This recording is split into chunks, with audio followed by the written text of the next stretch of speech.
to Kingston Community Radio on WGHQ Kingston. On your radio at 920 AM and 92.5 FM, and also online at mykcr.org. Hi, I'm Kelsey Grammer. Wounded Warrior Project supports injured veterans by connecting them with fellow warriors, by serving them through mental health and wellness programs, and by empowering them to live on their own terms. No one should face a battle alone. Join us at woundedwarriorproject.org. Around any bend in any road, any time of the day or night, Central Hudson crews can be found working in the Hudson Valley. From Montgomery to Millerton, Freehold to Fishkill, and many points in between. We mark our work zones for safety's sake. As a driver, you can do your part too. Slow down, pay attention, put down the phone, and obey the flaggers. Be prepared to stop and maintain a safe distance from the vehicle in front of you. Safety matters. We all come together and stand together to serve our veterans. We invest in the latest technology. We take the time to train the next generation of doctors and nurses. We work together to make sure we heal their bodies and their minds. This is our mission. More than 300,000 of us working as one, together with families and loved ones. No matter where they live in this country, we'll be there. We stand strong, united. Stand with us in caring for our veterans. Hi, this is Winnie from the Rosendale Seniors, and I support Kingston Community Radio, and so should you.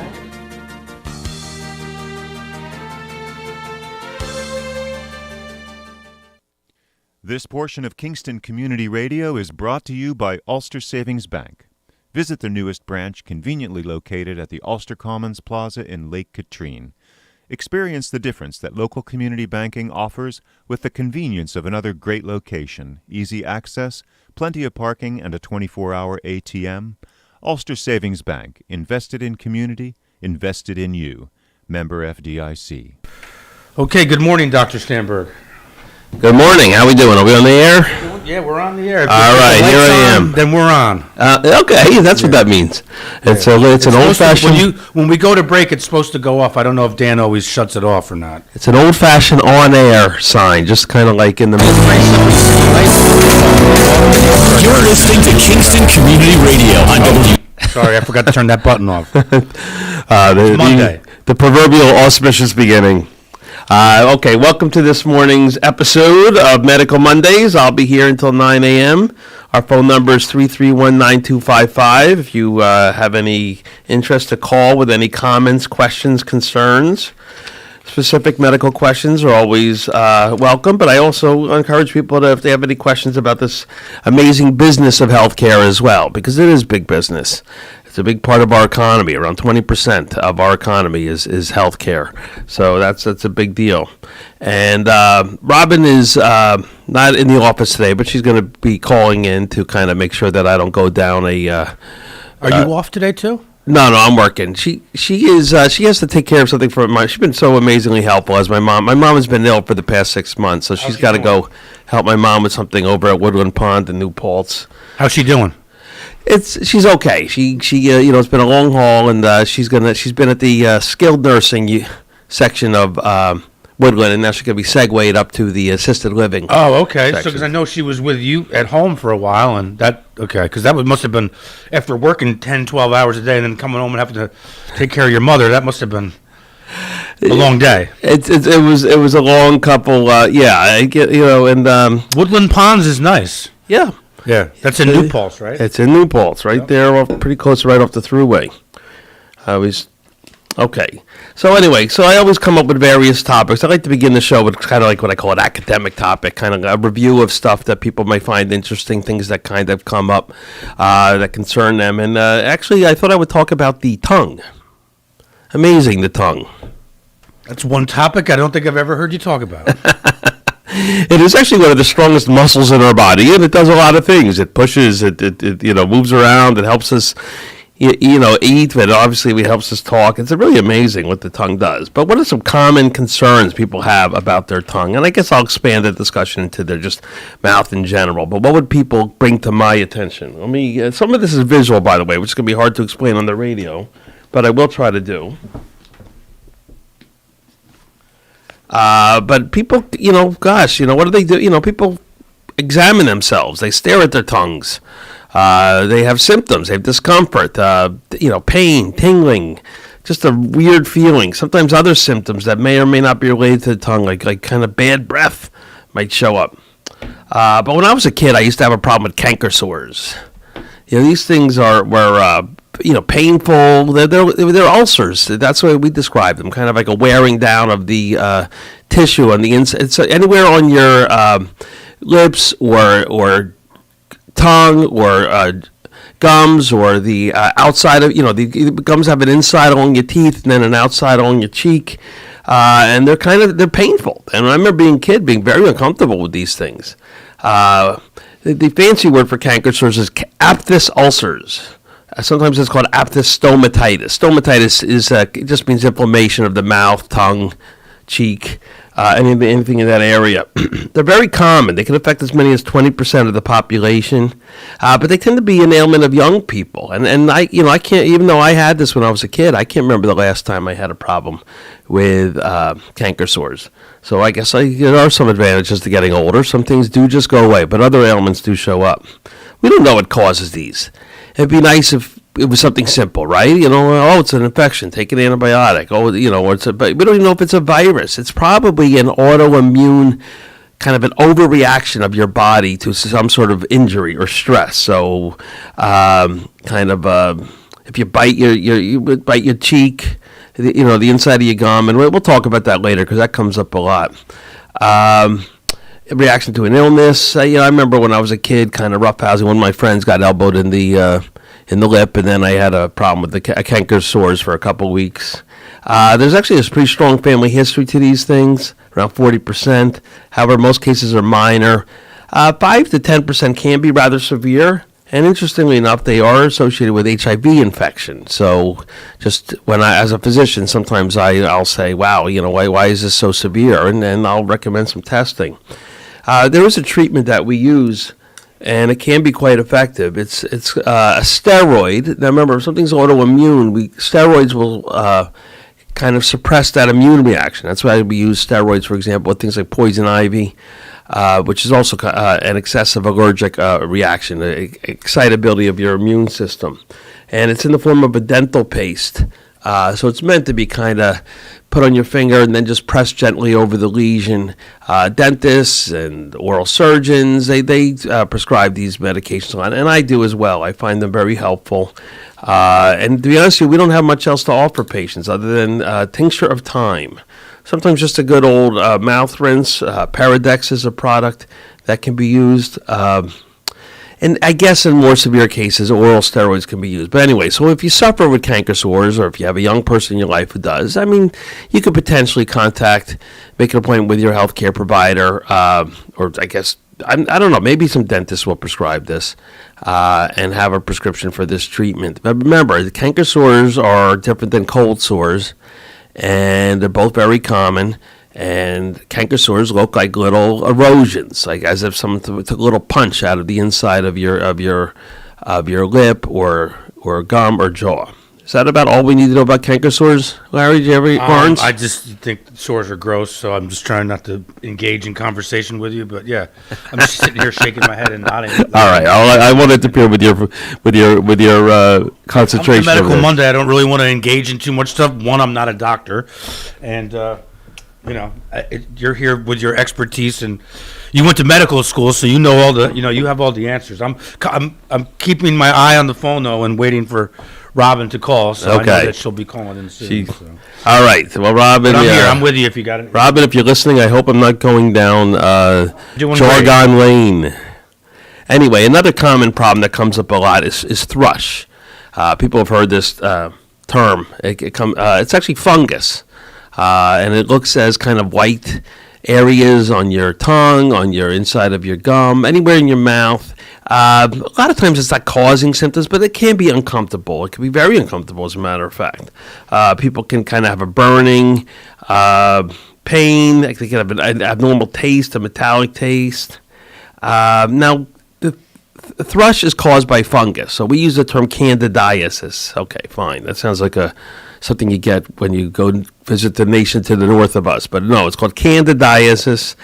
It's a fungal infection. Candida is kind of what fungus is referred to. A lot of us just kind of have it. A lot of things live in our mouths. Our mouths are pretty, I don't know, there's a lot going on in there. So let's not think about it too much because it might turn people off when they're going to kiss their loved one or whatever. But you have things that are in there,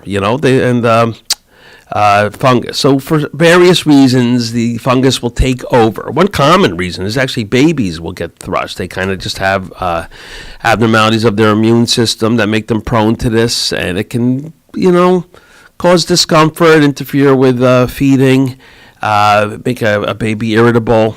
If you're ever on any sort, ironically, I just talked about steroids and how they can be used for canker sores, but steroids can increase the risk of thrush.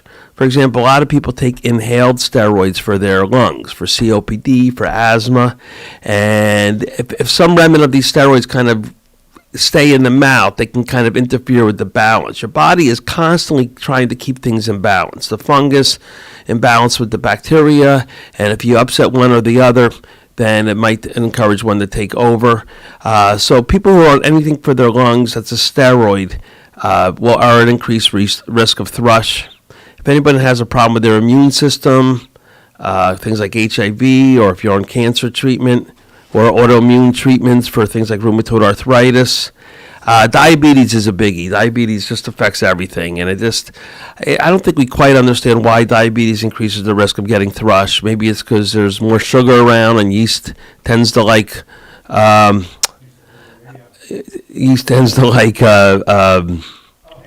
Nope. There you go. All right. We got Robin Baker on the line. Good morning, Robin. Hello, Robin.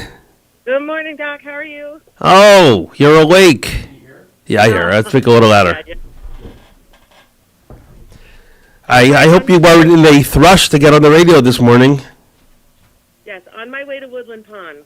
But I was talking about thrush. Have you ever heard of thrush? Yes, my kids had that. Right. So babies get it, and we were talking about people on any sort of pulmonary steroid, like things like Symbicort and Advair. A lot of people are on these medicines. You know anyone on these medicines? Yeah, a lot. 'Cause I have Anyway, so it's very important, by the way, when you're on one of these medicines, that after you use it, you rinse your mouth out. You did nothing fancy. You could use salt water, you could use peroxide, or you could just use a mouthwash. That's do a good rinse of your mouth and make sure that the medicine that might have not made it into your lungs is kind of eradicated if it's kind of hanging out on your gums or anywhere in your mouth. We were talking about other things that increase your risk of thrush.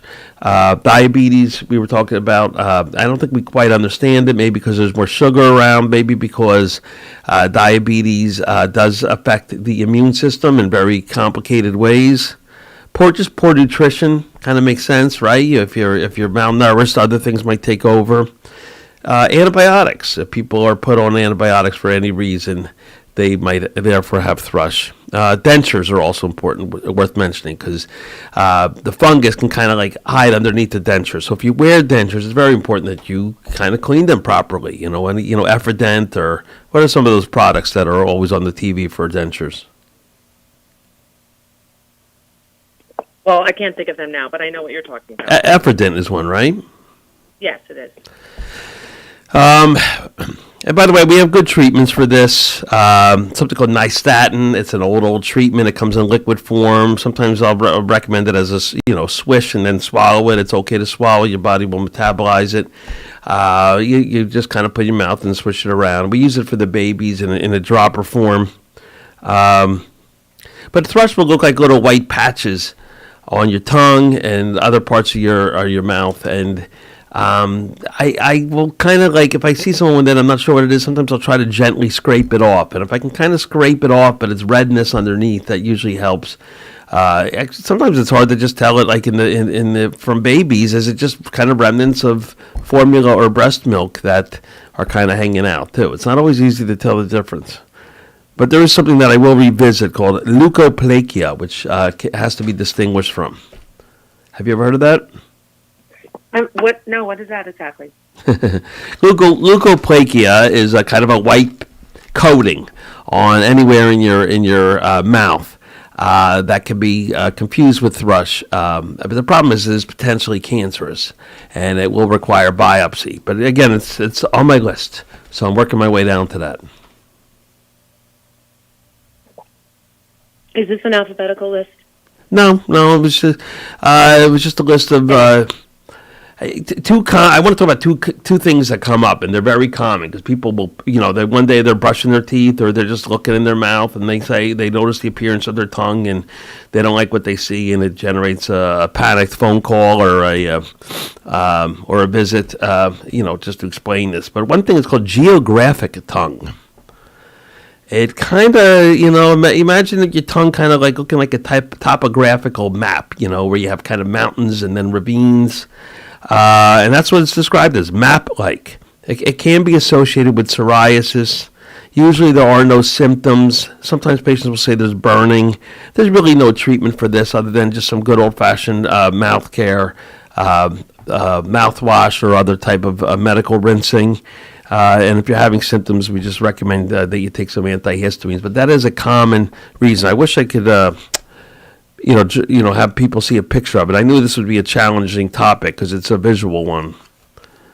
Yeah, do you understand what I'm describing? Yeah, it's like a topographical map. You can kind of picture it in your mind. Yeah. And another thing that's even more concerning to people is called hairy tongue. It actually looks kind of furry and brown and irritated, and to be honest, it's kind of yucky. It's fairly common, around 5 to 10% of people. As we get older, more likely to have it. It's more common in men than women, about 3-to-1 ratio. But this is where it does come in. This is where I use it to my advantage. It's commonly seen in smokers, and it almost looks like that. It almost looks like the residue of a cigarette kind of hanging out on your tongue. It's kind of yucky. So if I'll turn that into ammunition to convince my my patients who are still smoking to quit smoking. It's also associated with alcohol use as well. So there's another little tool in my what do you call it? Where do you keep your tools? In your toolkit? What? In your arsenal. In my arsenal. I have weapons in my arsenal. I have tools in my toolkit. But it's associated with poor oral hygiene. As we get older, a lot of people start to feel that their mouth gets dry, and there's a physiologic basis for that. We start to make less saliva. So that's a common ailment of older people, is just dryness, and it's worsened a lot by some medications that people are given. The symptoms of hairy tongue could be bad breath. It's just unsightly. It's really, pretty yucky. And interestingly, it's treated by increasing fiber in the diet and brushing the tongue, and also, quitting those bad habits. Again, it's, to me, I almost always see it in someone who's not just a smoker, but a heavy smoker. And just imagine the soot from a cigarette kind of settling on your tongue, and, what that's going to look like. It looks brownish and, just gross. So if you have hairy tongue and you're a heavy smoker, you really should put that on your list of many reasons why we should quit it. Does that make sense?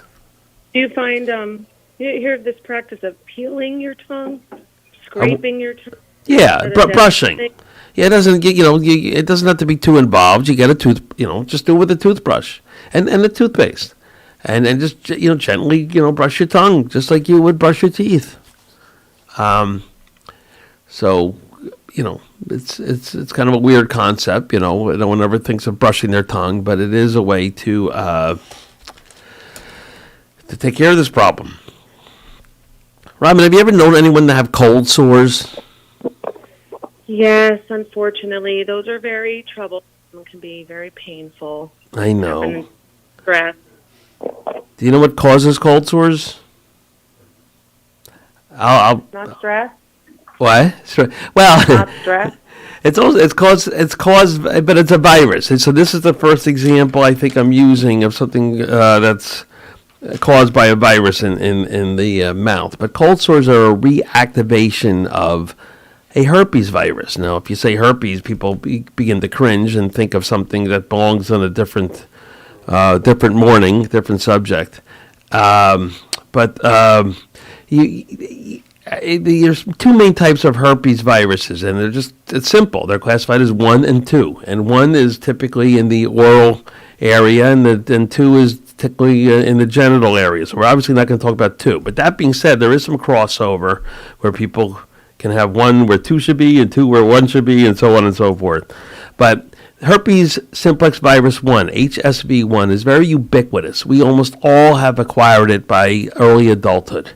For reasons that we don't understand, upwards of 40%, I used to always say about 20%, but the review that I did last night said that upwards of 40% of people can actually have cold sores as a result. And it's brought on by various things that can kind of set the stage to have this come out. So when we acquire it when we're younger, it lays dormant in our bodies and kind of lives along a certain nerve root called the trigeminal nerve. We don't have to get into the technical aspect of that, but the trigeminal nerve kind of controls a good portion of your mouth and tongue, and then also the area around your nose. It lies dormant, but it can come out in times of stress. So that's sort of what you talked about. Believe me, talk about something we understand very little about. It's kind of that mind-body connection. Why does emotional stress kind of cause physical manifestations? It's really an interesting topic.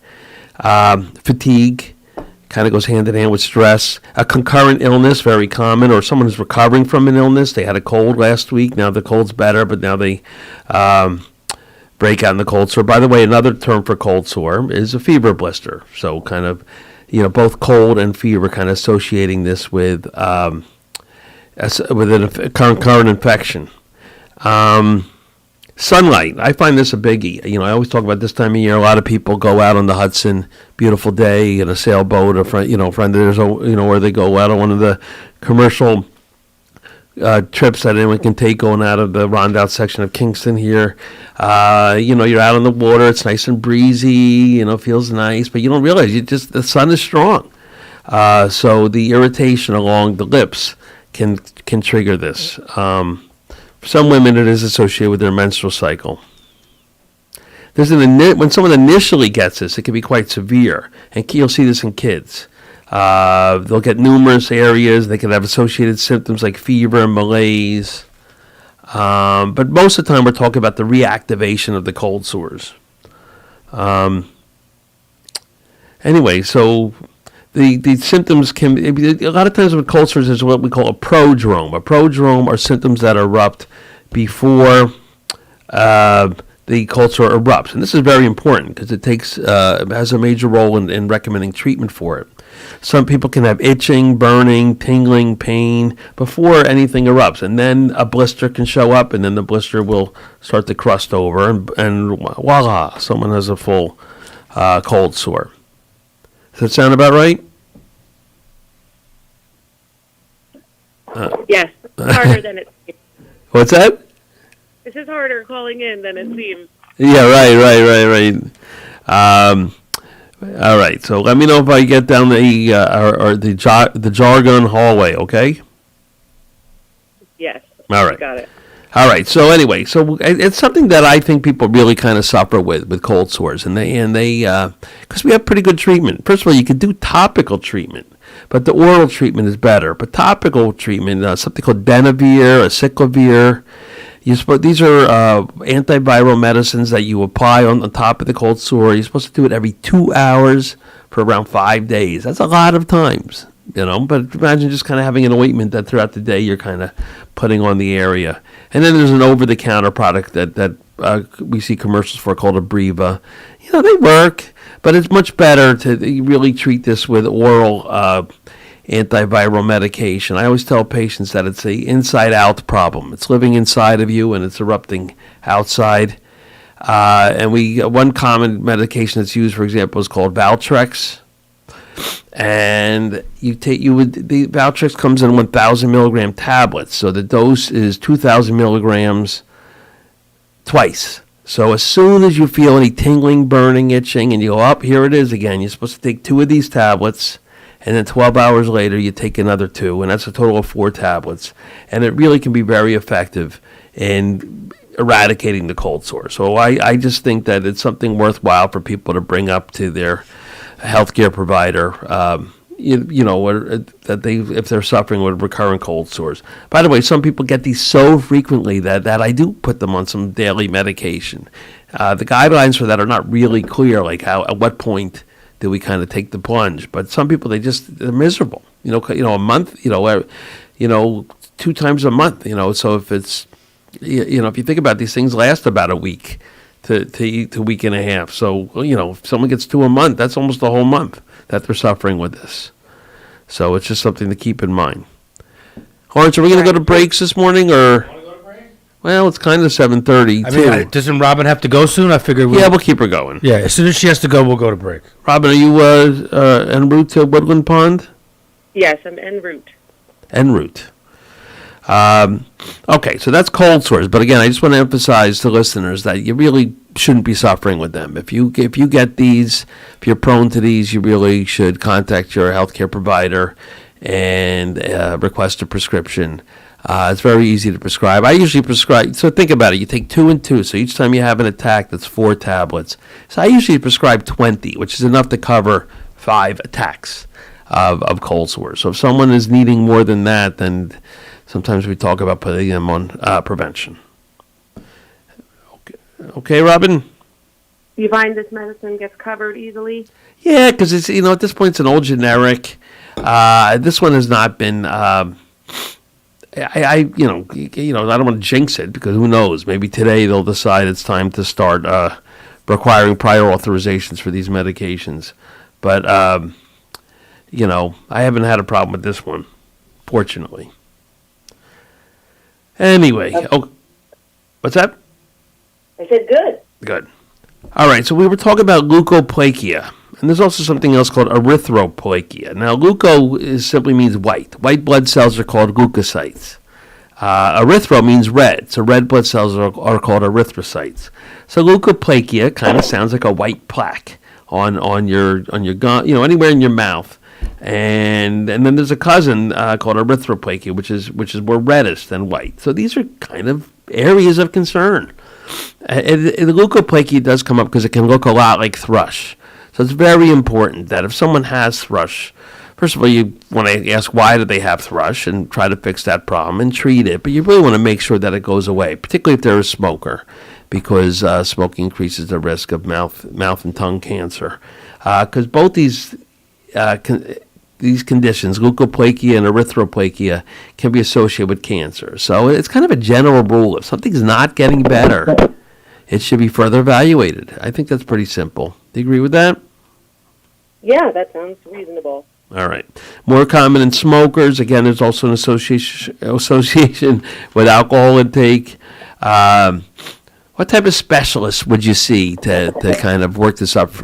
There's a little bit of a crossover in medical specialties. Ear, nose, and throat physicians, because it's part of the mouth and throat. Sometimes they do it. And oral surgeons also do it. Oral surgery can be a challenging field from a medical point of view because medical and dental insurances like to play hot potato. They like to say, the medical insurance says, oh, that's a dental problem, and the dental insurance says that's a medical problem, and then it's complicated. We have a head and neck surgeon in Poughkeepsie who I'm very pleased with when I need to send a patient to him, named Dr. Al Shatawi, and I'm going to put him on the short list because he'd be a wonderful guest to have on our show. I'll have to reach out to his agent. So there's things called torus palatinus and torus mandibularis. Boy, these sound like, I don't know, like Roman emperors, right? Anyway, so torus palatinus, it means your palate. And torus is kind of like a growth. And these are kind of like these lumps that are on the top of the palate. And people can actually have them underneath their tongue along their mandible, and it's kind of if I could show pictures, you would see how unusual this is and how concerning this can be. But by the way, they're common. Around 10 to 30% of people can have some form of this. They tend to be genetic. tend to show up around puberty. And the good news is that they are rarely a problem. They are not cancerous. Sometimes a person is complaining of discomfort. Maybe the area is getting irritated while eating, for example. But for the most part, they don't require treatment, and that's the good news. Robin, have you ever bit your tongue or your inside of your gum? Yeah, of course. Yeah. I mean, one of the problems with that is when that happens is it swells.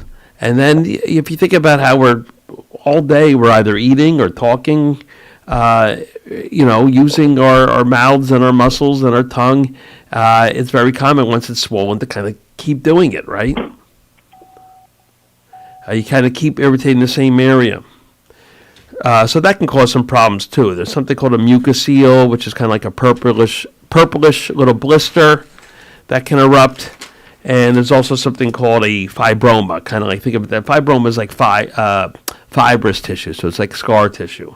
And these are just kind of areas that can kind of be swollen and interfere with talking and eating and chewing. And they may require removal. Again, an oral surgeon, an ear, nose, and throat surgeon, a head and neck specialist are all various physicians that can help you with this problem. Finally, there's something called lichen planus. Lichen planus is typically a condition on your skin. Shows up on your elbows. It's in the family of psoriasis, but it's different than psoriasis.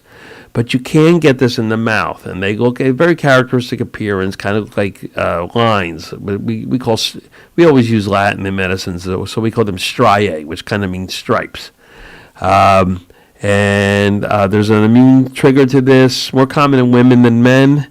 Usually no symptoms, but a very strong association with hepatitis C that we understand very little about. So if you do have this condition, it's very important that you be tested for hepatitis C. By the way, the current recommendation for screening for hepatitis C are really quite large. I believe it's 18 to 75. That's almost everybody. At some point in our lives, we should be tested for hepatitis C. The days of really focusing on various risk factors kind of over. There's enough people out there that have it. We don't know why they have it. We just want to identify it. And I really use this opportunity to jump into a brief little talk about hepatitis C. Does that make sense? Yeah, great. It is tough like this, isn't it? It is very tough. Sorry. I apologize. That's okay. But hepatitis C is now on my list of preventative subjects. I really try to make sure that people have this test at least once. For a long time, we focused on people with risk factors. And, the risk factors are dramatic. Think people with drug use or IV drug use. But we always knew there was a significant population that had hepatitis C, and we had no idea why. I vaguely remember a study I read probably about 25 years ago. They had some blood that was stored from U.S. soldiers from the Korean War. I don't know why they decided to test this blood for hepatitis C. By the way, hepatitis C was identified in 1988, so it's really not that. It's old, but it's not old. Prior to that, we didn't know anything. Nothing was called specifically Hep C. We had Hep A and Hep B, and then we had something eloquently called non-A, non-B hepatitis. Well, eventually C showed up, and there are many more subtypes as well. But hepatitis C, they studied this blood in the veterans, and they found a certain percentage with it, just kind of sitting there. And then they were able to kind of reach out and say what's going on with these people. And some of them had developed problems, some had not. But the point is that it's there. And we have treatment now for Hep C. It's very good treatment. It's very well-tolerated treatment. We did have treatment before the current treatment, but it was poorly tolerated. Things like interferon. Interferon is a drug that kind of mimics your body's response to the flu. So if you take interferon, you will feel like you have the flu. But anyway, the medications we have now, and there's a lot of them, and they're all over television. Mavorette is one. They're very well tolerated. They're amazingly effective. Close to 100% eradication rate of hepatitis C.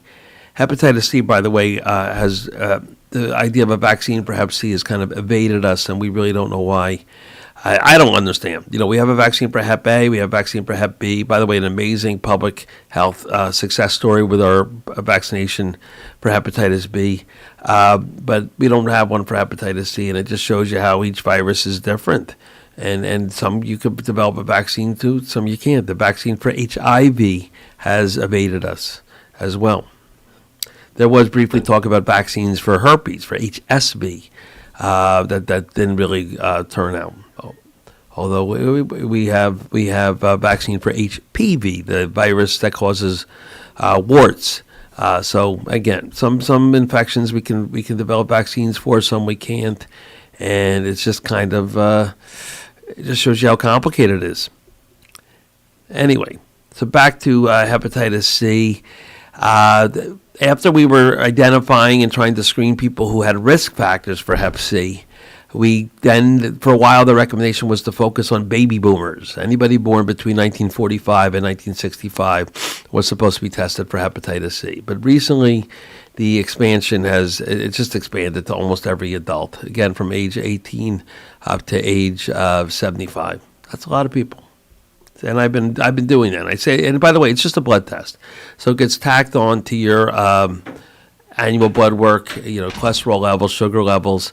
I have not had, thankfully, any problems getting this test covered, which is good. I struggle with getting diabetes screenings covered by Medicare. Go figure. That one baffles me. But testing people for hepatitis C has not been a problem. And why do we care about hepatitis C? Hepatitis C inflames the liver, and it can cause an acute illness called hepatitis, where the liver will be inflamed. The person might start being jaundiced. Have you ever seen anyone jaundiced, Robin? Yeah, they're yellow, right? Yellow, They're yeah. yellow. It's pretty dramatic, and so when you get acute hepatitis A, it can make you sick. You'll feel, might have a fever, you might feel achiness, malaise, you might become jaundiced. In the workup of the illness, I would run some labs, and the liver enzymes will come back elevated. People are frequently told that their liver enzymes are elevated. So that's probably a subject worth addressing itself. But that tends to be a condition that runs its course, okay? And it can, makes a person sick for a while, but then they get better. But we worry about the long-term effects about Hep C is kind of this chronic inflammation of the liver. And two things can happen. The liver cells will die. And by the way, the liver is a huge organ. You can live with 90% of it. But if you get down below 10% of your liver still existing, you're going to start developing problems, and it causes a very complicated but well-known disease called, we know it from Bugs Bunny, right? Cirrhosis. Of the liver. Cirrhosis of liver, yes. And then also because the hepatitis C is causing this chronic inflammation, a lot of cells kind of turning over. Whenever you have that condition, the likelihood that something's going to become cancerous increases as well. So hepatitis C is linked to liver cancer. So these are two traumatic, dreaded diagnoses, cirrhosis and liver cancer. Liver cancer is really difficult to treat. If it's caught early enough, the treatment is to remove the liver. I don't even know if we have decent treatments for it. There are probably examples of people that have it diagnosed early enough and they're able to have it removed and enough of their liver left behind. Because you can't live without your liver. It's kind of why it's called the liver. And we don't, with kidneys, if someone doesn't have kidneys, they can have dialysis. We don't have a dialysis for the liver. You either can have one or not. You can have a liver transplant, which is another amazing topic of modern healthcare, how this has become a successful treatment for people who basically have end-stage liver disease. Amazing. It is. I mean, we kind of take these things for granted because they've become such a standard part of our treatment. But a lot of things like this occurred in our lifetime. When you and I were kids, the idea of people having liver transplants was very, very unusual, and they were very complicated. Because when you give someone a liver, it doesn't belong to them. So you want to make sure that it kind of matches their immune system as much as possible. And then the patient has to stay on some form of immune suppression so the body doesn't start to attack its own liver. And that science has really improved dramatically. I had a patient, and he did pass away recently, but he had a liver transplant, and he was able to live for about 15, 20 years with it. So, when we first started to do these liver transplants, if someone lived for 2 to 3 years, that was considered a success. And now people are living much longer. So Amazing. The new immunotherapies are also being researched as far as cancer treatment too. Yeah, it's interesting, that kind of crossover. I think you're talking about like the antibody treatments. The fact that the immune system, in addition to having a role with treating infections in our bodies, has a role in kind of keeping our cells in check so they don't become cancerous. And that's sort of what these treatments are doing. There's a good example, by the way. The whole idea that somehow an infection would cause a cancer, even when I was a med student, was very unusual. I remember they talk about there was a certain type of lymphoma that was linked to a virus in Africa. So the idea that hepatitis C kind of led to cancer was really kind of a newer concept at that time. And, but now it's standard. A lot of infections will increase our risk of cancer. Hepatitis viruses, HPV, human papilloma virus. We talked about people with like chronic inflammation in their stomach, like ulcers and reflux, Barrett's esophagus. Sometimes that's linked to something called H. pylori. So that's kind of its own topic. That's a bacteria, by the way. So what's the take home? The take home is get screened for hepatitis C because it really is an important but easy part of your preventative health care. So it's a valid question. What's that? Can I ask you kind of a simple question? Sure. What's the difference between a canker sore and a cold sore? Okay. I know it's an excellent question, by the way, because they're both amazingly common. First of all, they kind of look different. Canker sores are ulcers. They kind of look like there's a little bite taken out of your tissue. Imagine a little hole punch, and you just kind of took out a little round circle. And maybe the area around the circle is kind of a little elevated, but for the most part, it's a hole. Whereas a cold sore is a blister. It's the opposite. It's kind of something that pops out, and then it kind of starts oozing and maybe dries up a little bit. Gets a little crusty, so they look different. They're both very common. People can have both. We don't know what causes cold sores, and it's probably a autoimmune reaction to some sort of injury. It's very common in kids, and I was talking earlier in the show about how when I was younger I used to have cold sores, and I can't remember the last time I had one. So the immune system changes as we get older, and whereas the cold sores, also called fever blisters, are a reactivation of a type of herpes virus that lives in the nerve pathways that then kind of control your mouth and tongue and lips. People can typically get the cold sores on their lips, but they actually can get them around their nose as well. Anyways, that's the difference. So cold sores are treatable we have good antiviral medicines, and that's why I was advocating for the pill form for people who suffer with cold sores. Whereas canker sores, we don't really know what causes them, and the only treatment I offer people is something called triamcinolone dental paste. It's a steroid that you could just kind of put a little bit on your finger and just kind of gently apply over the top of your sore, and it might help the symptoms get better a little more quickly. Kind of like putting a cortisone on a rash. Gotcha. All right, good. Yes, good. But cold sores are not an infection. I remember once I had at med school, they used to do blood drives, and when I went to, they ask you some questions, and at the time I had a cold sore. They wouldn't let me donate blood because they said it's an active infection. As a young med student, with access to many textbooks, that was quite upsetting to me because it's not an infection. But all right, I live to give blood on another day, so that's fine. All right. Anyway, so we talked a lot about the common conditions of the mouth, and then we turned into a little segue about hepatitis C and how important it is for people to get tested and screened for that. I wanted to change my topic a little bit to the problem of opioids. This is still still something that we're dealing with in our culture, our society, both locally and nationally.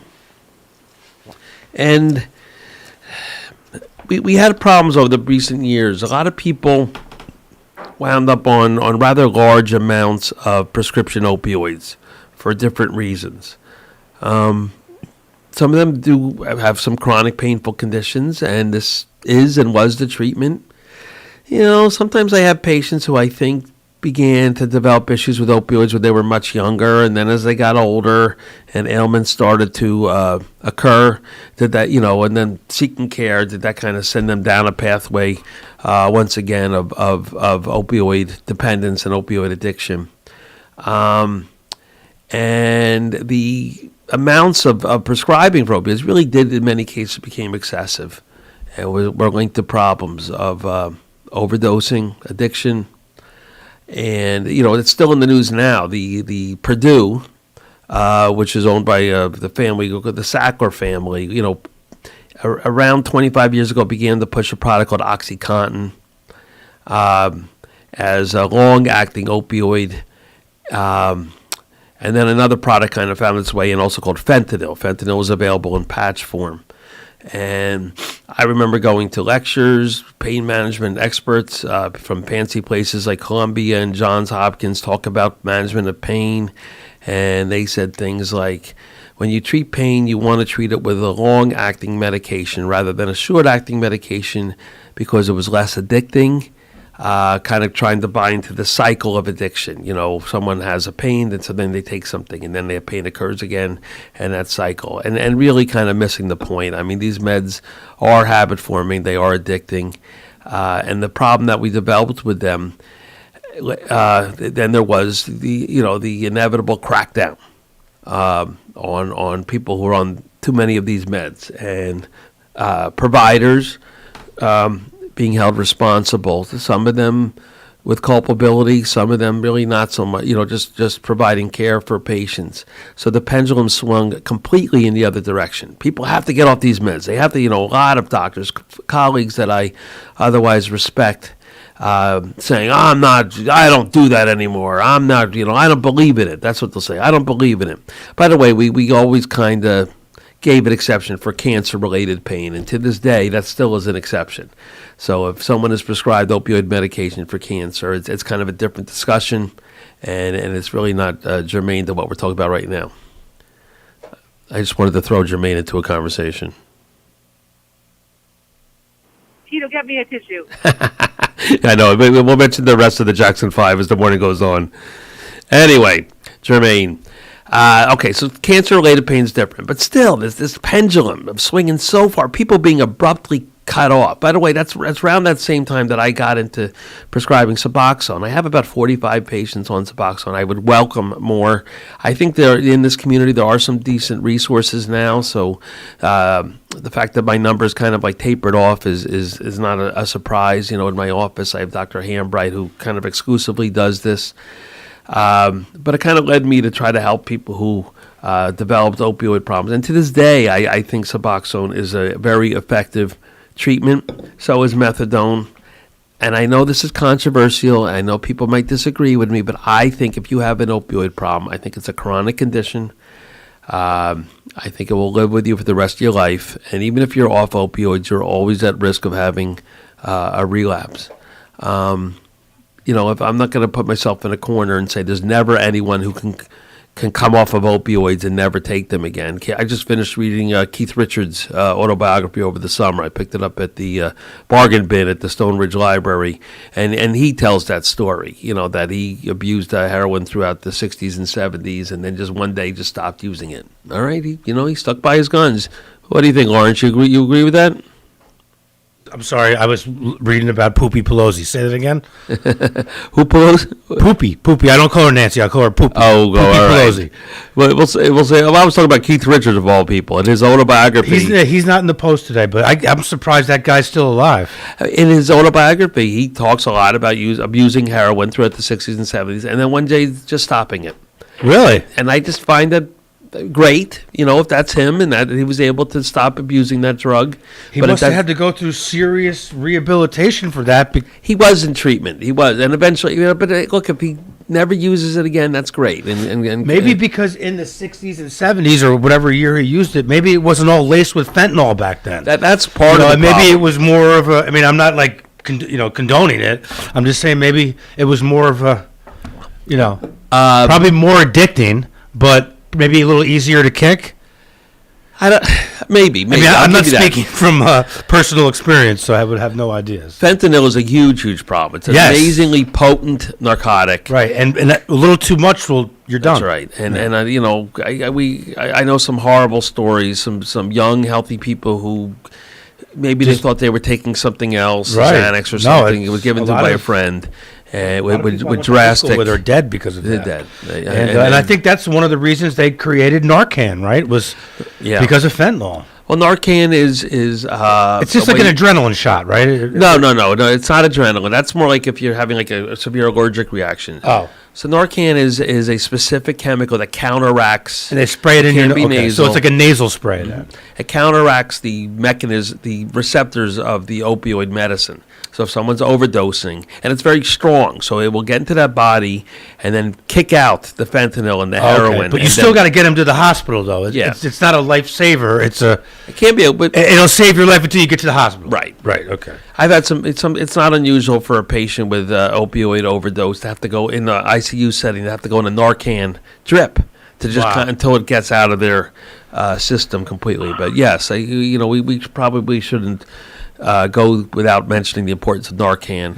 Having it for people with opioid problems and pretty good public health measures to make it more available to people. It's easy to administer. There's a nasal form, and yes, it can be a lifesaver. It is.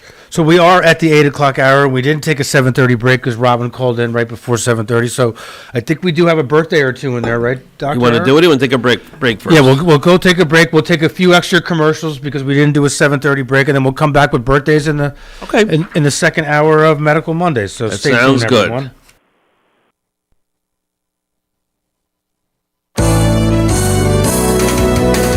You're listening to Kingston Community Radio on WGHQ Kingston.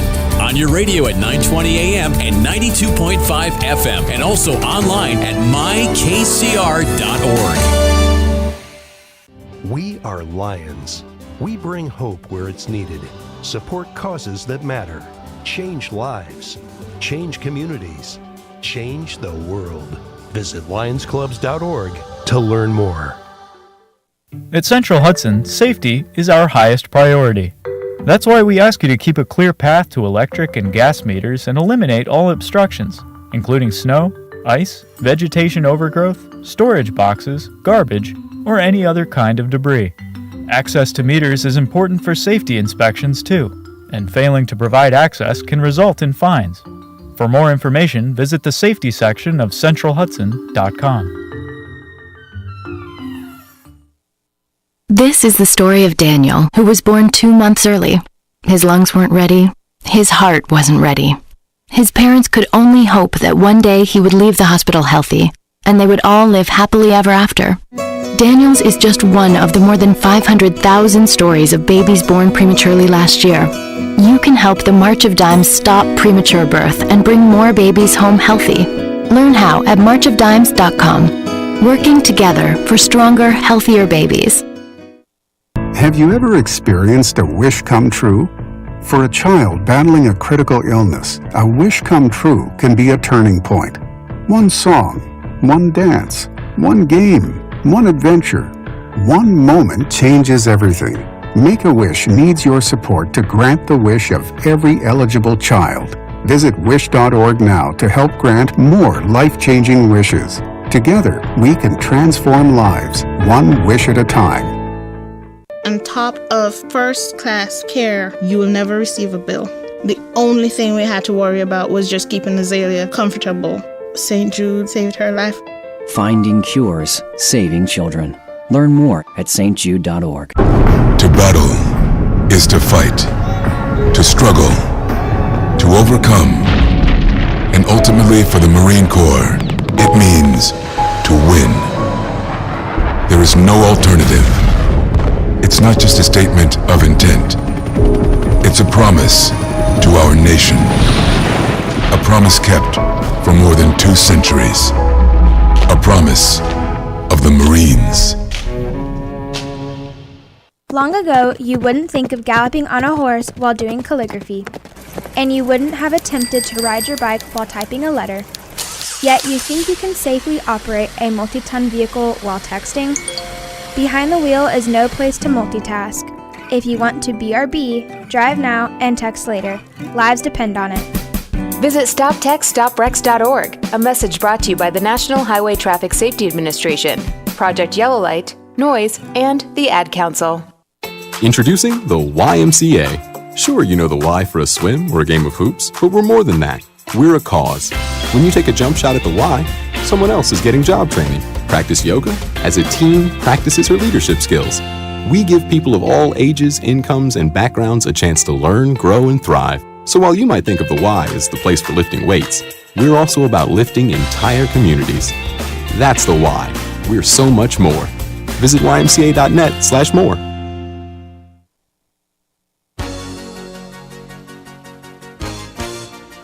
Hi, this is Jared Mans from the Spring Lake Fire Department, and I support Kingston Community Radio, and so should you.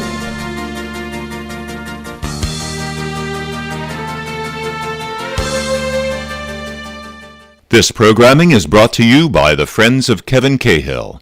As a strong advocate of local broadcasting, Assemblymember Cahill urges you to support Kingston Community Radio with your time and donations.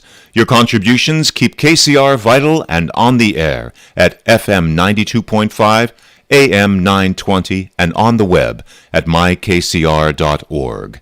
Please join Assemblymember Cahill and send your gifts of $10, $25, or more to Kingston Community Radio, Post Office Box 4364, Kingston, New York 12402. Together, let's keep KCR alive. With that, I totally agree with you, Doctor. Okay, so we're back. The light is on. I guess apparently we have 2 birthdays. Yep, we have 2 birthdays today, and the winner of today's... What book are you reading over there? Is that National Geographic? No, no. This is a journal that I get. Is that like American a doctor's journal? Is that medicine journal? Or It comes from my professional society, which is the American Academy of Family. Do you get it for free for being a medical doctor? No. Once a year, I have to pay. Doesn't buy it for you? Jesus. Once a year, I have to pay dues to this organization. This is one of the things I get. Oh, okay, so it's like the New York State Broadcasters. It's similar to that. Okay. But it has academic review articles, and actually, I use it a lot to keep kind up of with your organize colleagues. what I want to talk about. Yeah, that's cool. So they had the article on the map. It was a challenging discussion because there's visual. You see those pictures? Yeah, that's why it made me say National Geographic. Yeah. Okay. All right. So anyway, let's see. Today is April 18th. By the way, today is tax day. No, wait, tax day is the 15th. I guess if it happens on a Friday, they give you the weekend. Oh, you do? Yeah. So today is the official filed tax mine day. in March. And I forgot to tell my mother this. So I pay estimated quarterly. Yeah, that's rough. When I used to be in private practice, I did that. You could make $30,000 a year, and if it's 1099, you still have to pay estimated quarterly, which makes absolutely no sense at all. But not only that, if you ever get a refund, it goes into your next year. So hear this out. I forgot to tell my mother this on Friday. So Dr. Catalano, Mario Catalano, who we were just talking about earlier, him and Hugh do a political show on Friday. They're here on Friday. So he, like me, pays estimated quarterly as well. He gets it. Now, he paid his stuff up and was done. He tries to get his done in January. So he pays taxes every year because he's got, dentist practice, whatever. He's a dentist. He got a check back, and he's like, wait a second. And he calls his accountant up, and he's like, listen, I'm not supposed to be getting a check back. He did it down to the T, what he had to pay. And his accountant said, don't cash it, hold on to it. They're all screwed up right now. So I got this. Now, that was Friday morning he told me that. So I get this text message on Friday afternoon saying, "Oh, we've received your income, taxes for the thing. You have a refund coming, but it's not going to be mailed out till next month." And I'm thinking, no, I don't have a refund coming. I get 1099 and I pay estimated quarterly, and if anything, I probably owe you more money than I sent you. So, but I'm like, okay. So then I remembered what Mario said, and then, so who knows, with all these high electric bills. And so if you do get a check back from the government, hold on to it. Okay. If it's not deserved. Well, I found that over the weekend I'm getting some back. Did you file your taxes yet? Yeah, but over the weekend, yeah. Oh, okay. No, I haven't filed a tax return. return. Electronically? I haven't filed a tax return in 15 years. You haven't? I'm off. No, I'm joking. I'm off the grid. How could I be off the grid? I'm on the grid. You see 30 patients a day almost. Yeah, my big one's coming up in June with you. That's not too far away. I was in private practice for about 10 years in Rosendale, and so that is something I don't miss. I mean, the truth is, even when you get a refund, it's your money just coming back to you. It's kind of like money you may otherwise not have saved, and now it's saved for you. That's true. Now, let me, just because I should have probably asked you this off the air, this is my year to get a shingle shot. Should we sign me up, even though it's only a couple months away till I actually hit the big 5-0, but this is the year for me to get a shingle shot? It's a good question, but the shingle shot is for people 50 and older. Okay, I know a couple people on lines that had shingles, and they refused to get their shingle shot, and two of them were in bed one was in bed for a couple weeks, had a ring around their, and then his wife got it. She was in terrible condition. And then I think I actually know her too. I'm not going to say her name. We know someone that's got it twice and still hasn't had their vaccine for that. So should we sign me up for that now? Yes. Or okay. Well, I'd have to send the prescription to your pharmacy. Okay, but will they let me take it without being of the actual age? Or? Probably should wait for you to turn 50 first. All right. It's approved for people 50 and older. Actually, I see you. You actually signed me up to see you on the day that I turned 50. Oh, well, look at that. Yeah, I don't know how that worked out, but you're like, all right, you're coming in for your... We'll have to have a 50th birthday party for a long time. Oh, yeah. Maxwell. But, this is... I'm going to get stuck. I got to go see Stellato again this year. I'm sure I'm going to have to go see the colonostomy. Yeah, I know. There's all kinds of things to start doing now. By the way, the age for colonoscopy... For anybody that hasn't turned 50 yet, this is what you got to look forward to. Lots of tests.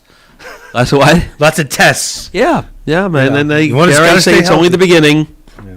But all right, go ahead. Birthdays. Some people are healthy, into their 50s and 60s. Yeah. No, listen, you take my blood at least. I want to do it every time I go see it, but I usually see it, unless I got, issues. I come and see you at least twice a year, and you take my blood once a year, and if there's something wrong, you text me and let me know. If there's one theme of this show, it's that people should focus on, understand that healthcare is also preventative and be up to date with recommended measures, because the consequences can be horrible. Right. No, I have a friend that just died of cancer, probably a little over a year ago, and the guy hadn't seen the doctor in 14 years. I'm not going to say his name, but I'm sure people listening to the show know him. Got prostate cancer, didn't know he had it because it spread into his bones, dead in 4 months. How old was he? He was 6 years older than me, but this was, he was 54 when he died, or 55. We've talked a lot about prostate cancer. Now, he drank a lot and smoked a lot of cigarettes, constantly, but, as far as, he didn't look like he was dying, but then one day was like, oh, this guy's got cancer, and then he was dead 3 weeks later, but he wasn't someone to go visit, I come see you a couple times a year. And when we were younger, we had Dr. Masseri. Remember Joe Masseri? I think I knew the younger Masseri. Okay, I don't know his brother. But anyway, his no. There was brother a father-son. I think there was a father Masseri and then a son Masseri. Eric Masseri? No, he's not a doctor, though. Joe did have a brother, or maybe it was his sister. Anyway, yes, I did know him. My mother's listening. She'll text me any minute and let me know that. I did know him. I think Joe did have a brother. But anyway, he lived around the corner from us. And he used to come over. Him and Joe and Ellery and Walter and my mother were good friends, hang out at the house, vice versa. We used to go to their house. I used to play with their kids and whatever. And he always used to say, blood work, got to get your blood done every year. And he was right. And we've been doing that, get your blood work done. That's an important thing. Well, it's right. And again, it's... We talked last week because we had a wonderful guest on, Dr. Michael Sturm, about prostate cancer screening and how we're still trying to find a place for it. But I do recommend it for men between 50 and 70.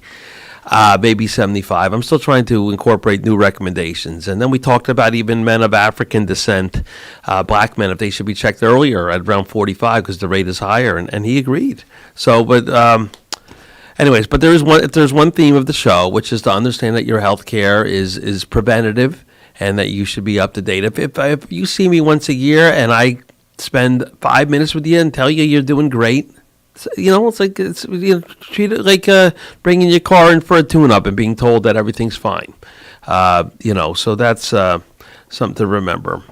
All right, so we have two people for birthdays today, April 18th, and they're going to win a Boyce Dairy Milk House famous cow pie, courtesy of Boyce Dairy Milk House, 62 O'Neill Street, Kingston, New York. And first of all, we want to wish a happy birthday to Jared Milano from your cousins, Trisha and Charlie. Happy birthday, Jared. And we want to wish a happy birthday to Elizabeth Finger from your friends and family. And today's winner is Jared Milano. Should I do all this stuff, all this fun that we have every morning? You're doing an excellent job.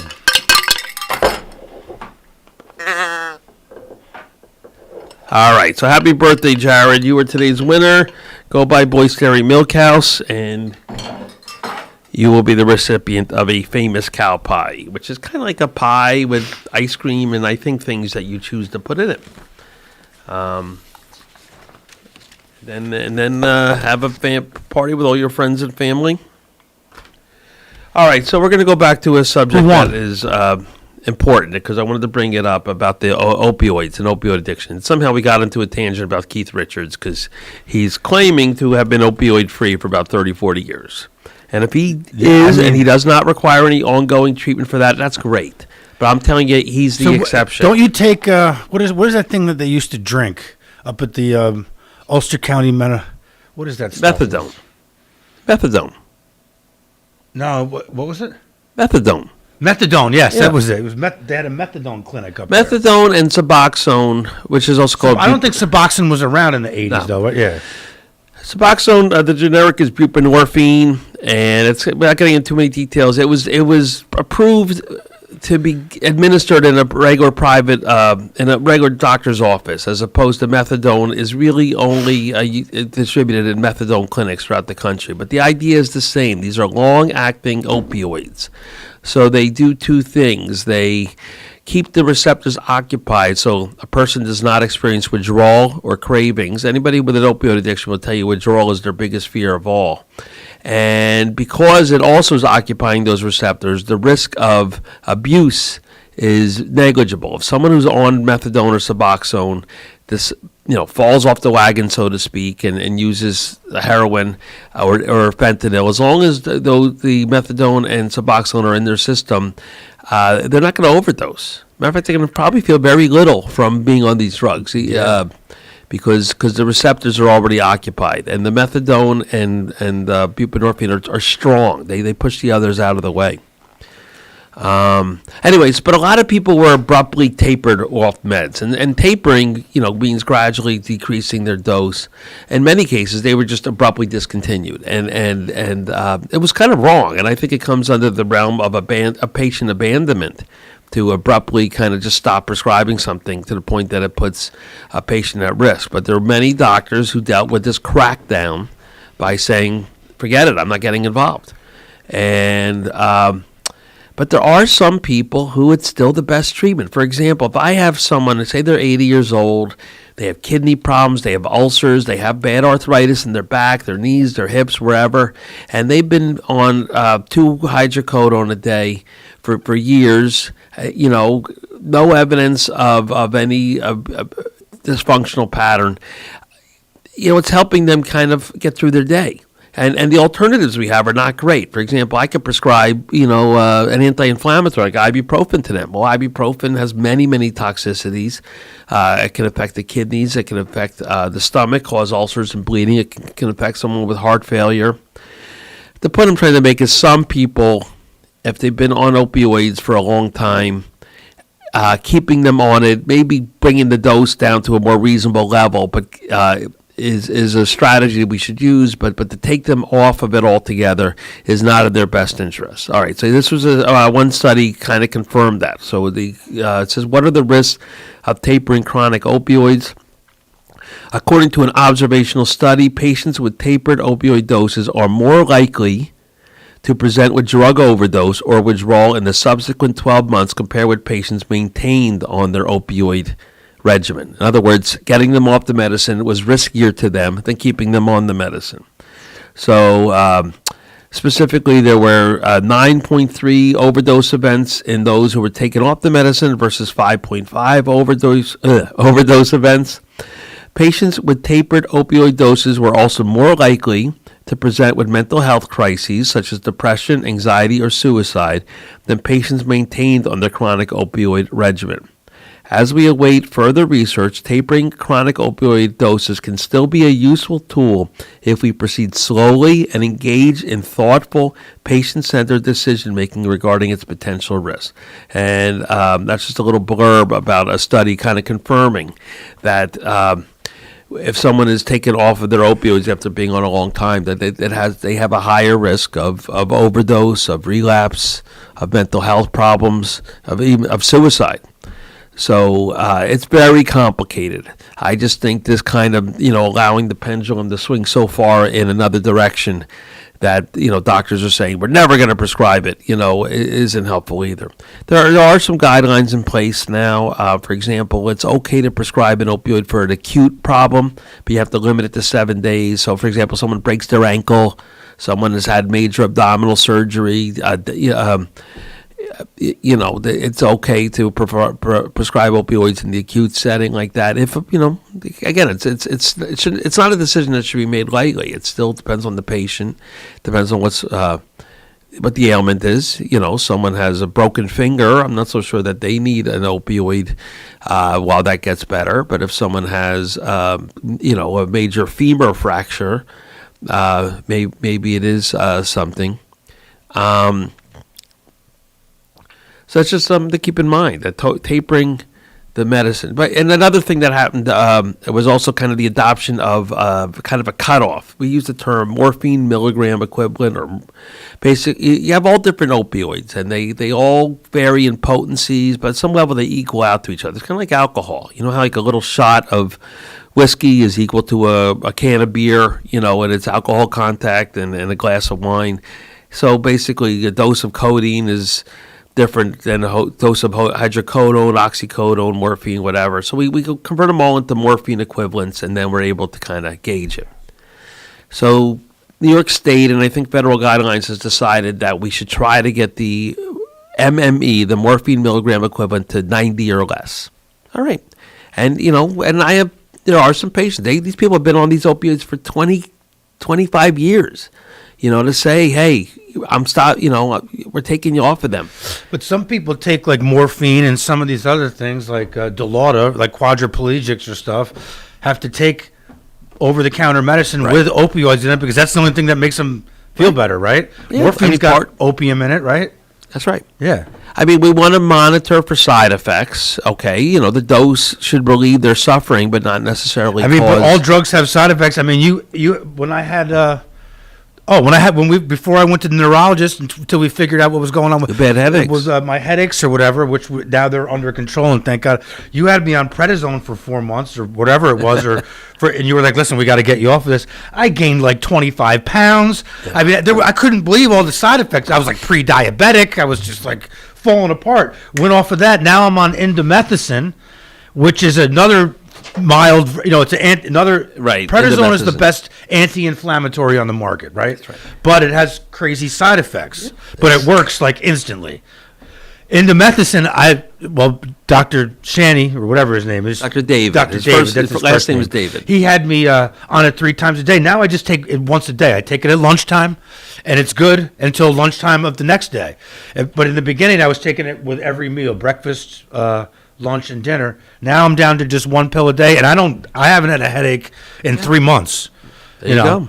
So and then thank you, Dr. David, for thank you, Dr. Sandberg, for referring me to Doctor. Yeah, to refer me to Doctor. But I went in there. I did the CAT scans, dog scans, an MRI, because they figured it all out. We thought it was a migraine. What it was some kind of something cranium swelling. Right. And in the beginning, he was like, eventually we want to get you off of these things altogether. But he's like, listen, if you're down to one pill, I was like, some days I forget to take them, because I also take zinc every day, vitamin C, vitamin D, that other little capsule that you give me for my headache, Tora something. I can't pronounce all these for you. I don't remember. Topiramate? Yeah, that's it. I take that with the other one, and now it's fine.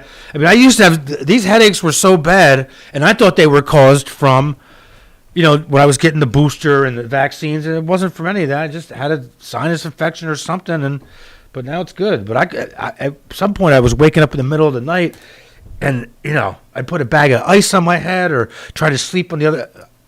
I was having a hard time sleeping. I was having a hard time concentrating. Couldn't read a book, So, thanks to the Nuvance Health team.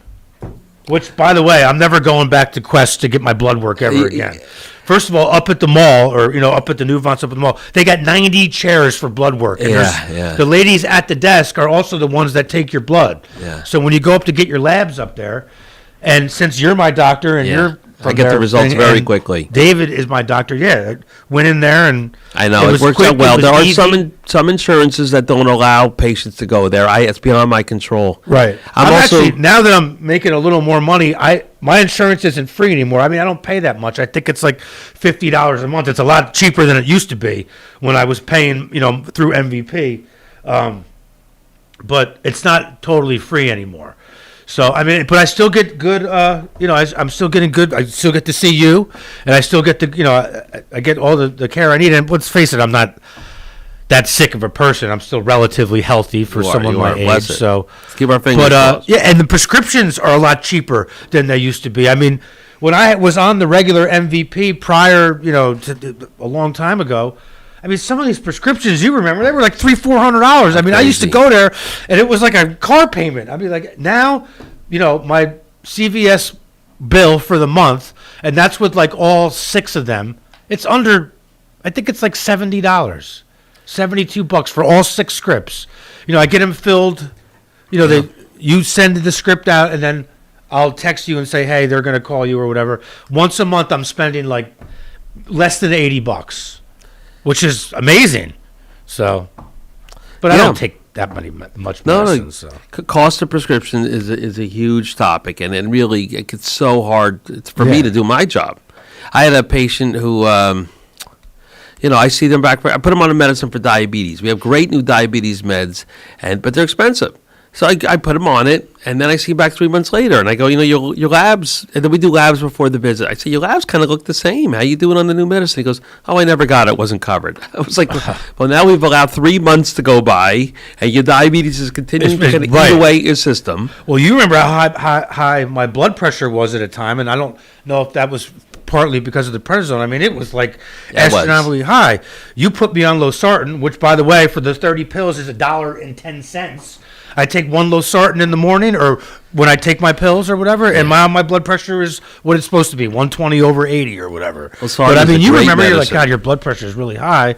And, I was eating, I don't know, probably drinking too much at the time. It shot up during COVID because I wasn't working that much. You're sitting at home, you're like yesterday. Do you watch Better Call Saul? No. Okay, because the final season starts tonight. Season 6, it's on AMC. It's the same thing as Breaking Bad. Yeah, if you aren't a Breaking Bad fan, then you won't understand Better Call Saul, because Better Call Saul is the prequel to Breaking Bad, like what they were all doing prior to the whole. Great character, by the way. That actor Bob Odenkirk made. Oh, Bob Odenkirk's the best. Yeah. So season 5 was phenomenal. Yeah. So last time season 5 was on though was before COVID started. So I watched season 5 when it was on. So yesterday they had a marathon on AMC. I think I got out of bed yesterday. So I went out to dinner with my mom and a friend on Saturday night. Didn't even drink that much, but went home, got a really good night's sleep, and didn't wake up until I think I slept till 8:30 yesterday. turned on the thing, and at 9 a.m., the whole season, 10 episodes of Better Call Saul was on. So that's 10 hours right there. So I was like, so I watched the whole season, and I was like, Better Call Saul. Busy day yesterday, didn't you? And then, so tonight at 9 o'clock, the final season starts. But, no, it's a great show. Bob Odenkirk is good. And he was great. He's a lawyer. His name was Jimmy, some kind of Irish name, McGillicuddy or McGinty or something with an M. And all the other actors that are in the movie, too. And Ray Seahorn plays his girlfriend, Kim, Kim Wexler, who's another lawyer. It's a really good show. But this season 6 starts tonight, and it's this is the final. It was a running joke with Robin and I because we took so long to jump on the seasons 1 and streaming bandwagon. Yeah, I didn't watch Breaking Bad until it was already off the air for like a year. And someone's like, I can't believe you never watched that show. I'm like, dude, a chemistry teacher turns, meth cooker. I don't know, man. The whole idea that as what's the main character's name? Walter. His name is Bryan Cranston. Yeah, Walter White. As he's losing his humanity, Jesse is kind of regaining his through the whole season. I thought that was really interesting. I mean, at the end of the series, you're like, Jesse's a pretty good person, whereas Walter White, kind of goes down in flames, although he takes people with him. But it's an amazing show. And by the way, it does a great depiction of drug addiction and in this case is meth. And a guy that loses his job because first he gets cancer and he's got to pay for all this treatment that his insurance doesn't cover. Mm-hmm. So his brother-in-law is a DEA agent. It's just crazy. He goes on he's like, I'm going to bring you along for the kick in somebody's door. He's like, I'll wait in the car. He sees one of his classmates. Yeah. He's like, Pinkman? He's like, Mr. White? He's like, he jumps out of the window and then he sees, Captain Cook on his license plate. And so he follows him. He's like, you can make a lot of money. He goes, this stuff's crap. And then they start. But it's just crazy that they keep, we're going to kill this guy and everything's going to be okay. By the end of the show, after the end of the 5 years, you're like, these guys must have killed 300 people. But, it's just sad because, he's trying to do the right thing the whole time. And it actually does tie into. The wife is cheating on him. I just, some things I didn't. Yeah, but it ties into Medical Mondays, by the way, because his original motive was to pay for medical care that he otherwise couldn't afford. No, he couldn't afford it. When he got the first bill, he's like, what am I going to do? And then he had the money, but they had to act like the one lady was giving it to them because he didn't want to let his wife know that all the money's actually buried underneath the basement floor. Remember, he was trying to hang it in the closet. The whole closet came crashing down. Once I started watching it, I'm like, what the heck took me so long to watch it? Like 3 people were like, I can't believe you haven't watched this show yet. I'm like, kind of like with do you have HBO? No. There's a show about Jerry Buss. You know who Dr. Jerry Buss is? He owns the Lakers. He's an elderly guy now. I've seen commercials for this. So apparently the NBA in the mid 70s to late 70s, the NBA was dying. It's not like it is now. They can't fill the stands. There was no, right. They needed stars. They just couldn't. The black and white thing was still a problem. Well, Jerry Buss had a vision. He bought the Lakers for a good price. And then he turned it around, and he's actually the one that got David Stern into the NBA. Well, it was into season. I went to Florida a couple weeks ago, and my friend Bobby was like, I can't believe you haven't watched Winning Time yet. I'm like, I don't even like the Lakers. I'm a Knicks fan. He's like, you got to watch this show. John C. Reilly is the one that plays Jerry Buss. Yeah, he's great. But the guy that plays Magic Johnson, I mean, I've never seen him act before in my life. He plays a tremendous job. But basically, it's not really about the NBA. It shows you about the 3 people, Dr. Buss, his daughter Jeannie, who runs the Lakers now. She actually is she's been with Phil Jackson for the last 20 years. She's actually she's a great actress in the movie too. And Magic Johnson, about how they want to draft him. And Larry Bird was also in the NBA. They came through the same year or whatever. And it was just all the actors. Sally Field is in it.